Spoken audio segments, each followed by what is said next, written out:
The Last of Us Part 1 out Friday on PlayStation 5 is a retroactive trade of name akin to what George Lucas did back in the day with his first Star Wars movie, what is now recognized as Episode 4.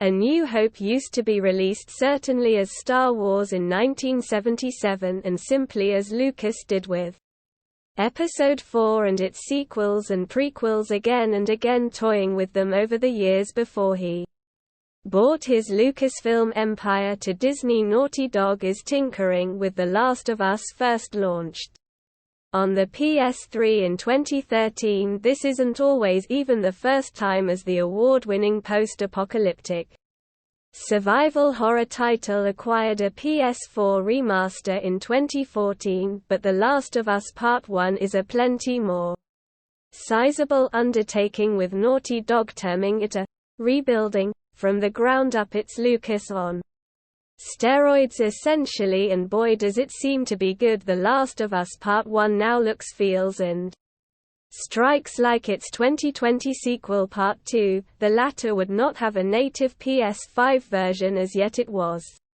the final Sony specific on the PS4 earlier than the launch of the PS5, but it plays plenty higher on the next general console thanks to mini updates. With Part 1 on the PS5 there's extra element in faces, textures and everything else around you, and like Part 2, The Last of Us Part 1 now makes use of the dual sense, including to the scare and eeriness of its zombie-infested world if you're coming off Part 2, though Part 1 won't wow you extra so if you played the former on a PS5, but there is a night and day distinction here, something you can solely realize when put the original and the remake facet through side, as I did loading up The Last of Us Remastered on a PS4 Pro. I didn't have a PS3 and The Last of Us disc to simply ship myself lower back to 2013. I determined that the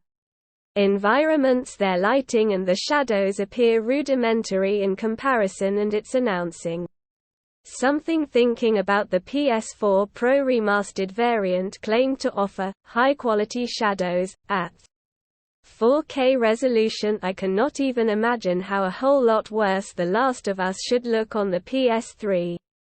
The Last of Us Part 1 on the PS5 makes it seem like the PS3 technology was 20 years ago. It's crazy how a ways video games have come in the last 9 years. To be fair, the PS3 was once on its closing legs when The Last of Us launched in 2013. Also Seeps plus Deluxe versus Extra versus Essential.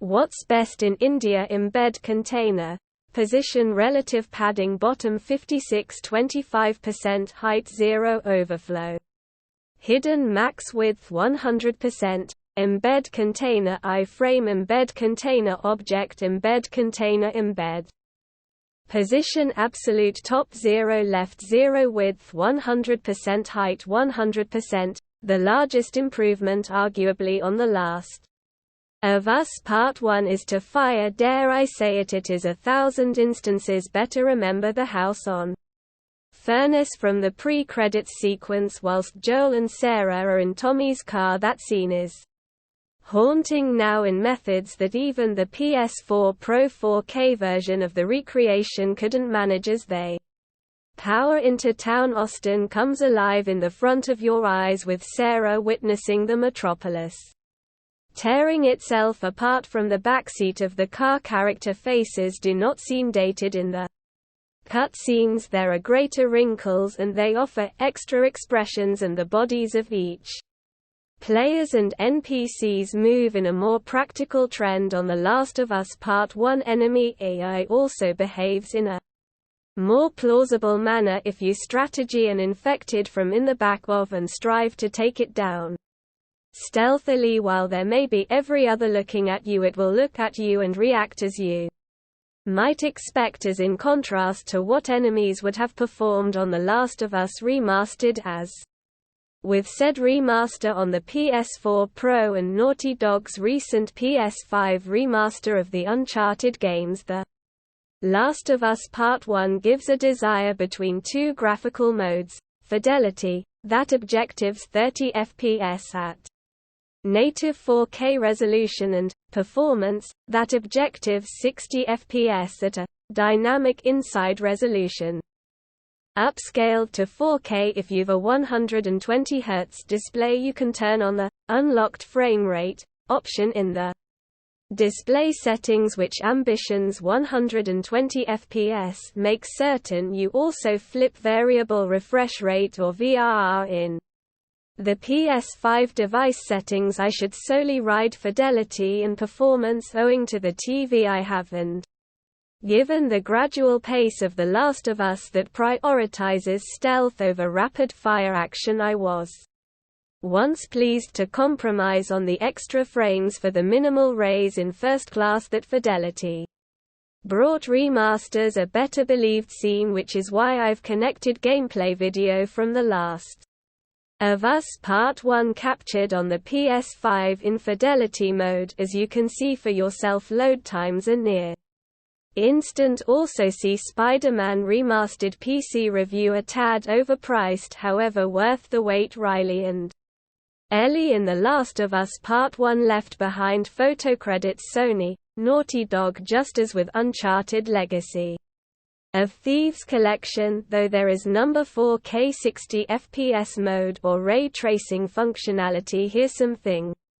the PS5 is said to be capable of. The two remasters are also similar in that there's no multiplayer mode on The Last of Us Part 1. For that you'll need to go lower back to The Last of Us Remastered, which is backward like-minded on the PS5. At least that is still on the keep and phase of the PlayStation Plus collection. What you get with the PS5 remake is all the single-player content, the full base story, and the DLC campaign The Last of Us left behind that said there is something new.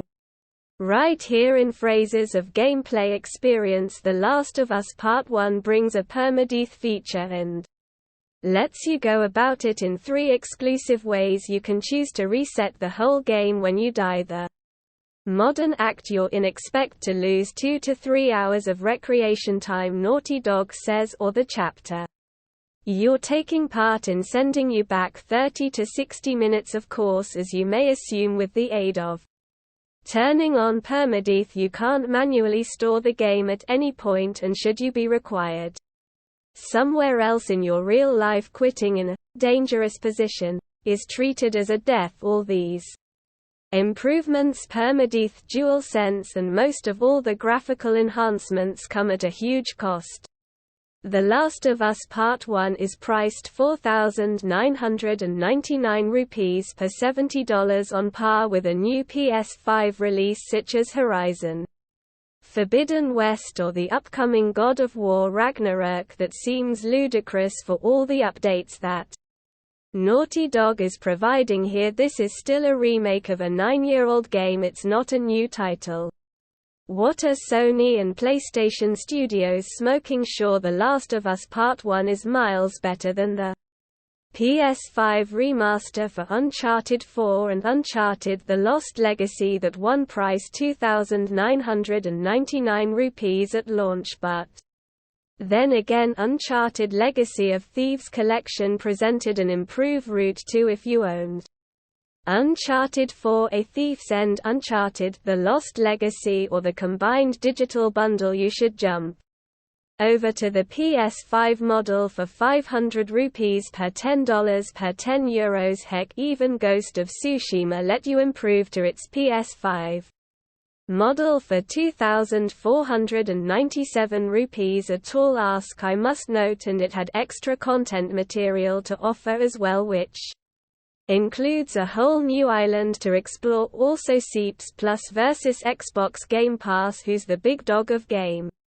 subscriptions now? The Last of Us Part 1 appears majestic on the PS5. Photo credit Sony, Naughty Dog. As it stands, The Last of Us Part 1 affords no upgrade strategy now, not for the 2013 original and neither for 2014 Remastered Edition. You must pay 4,999 rupees to get admission to it on the PS5. An idea Looks that even more bonkers when you consider what Sony's largest rival has been doing for what it is worth. The Last of Us Part 1 is a more vast upgrade than what Xbox has done. Naughty Dog has made the game once more in some ways since the launch of the Xbox Series S and Series 10. Microsoft has given us free 4K 60 FPS upgrades for the likes of Gears 5, Forza Horizon 4 and Halo the Master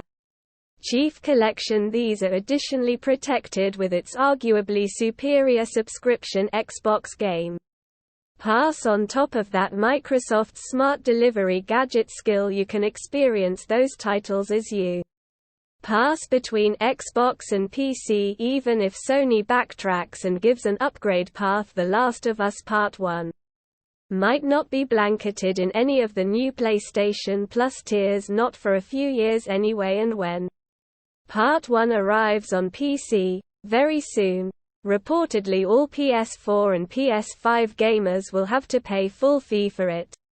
Once more, Sony's method is now not only singularly money-minded in the launch and distribution approach, however, also why these remasters exist to commence with, while the PS5 launch of Uncharted Legacy of Thieves collection used to be timed to the Tom Holland and Mark Wahlberg-led Uncharted movie. The Last of Us Part 1 exists to serve the upcoming TV adaptation starring Game of Thrones Pedro Pascal and Bella Ramsey, originally anticipated in late 2022. The HBO collection is now slated for an early 2023 debut, as tends to be real with successful variations. Each Bridgerton and The Queen's Gambit put their respective books returned on bestseller lists. Sony will anticipate to promote extra of the Last of Us universe as the show premieres, and now with the launch of this PS5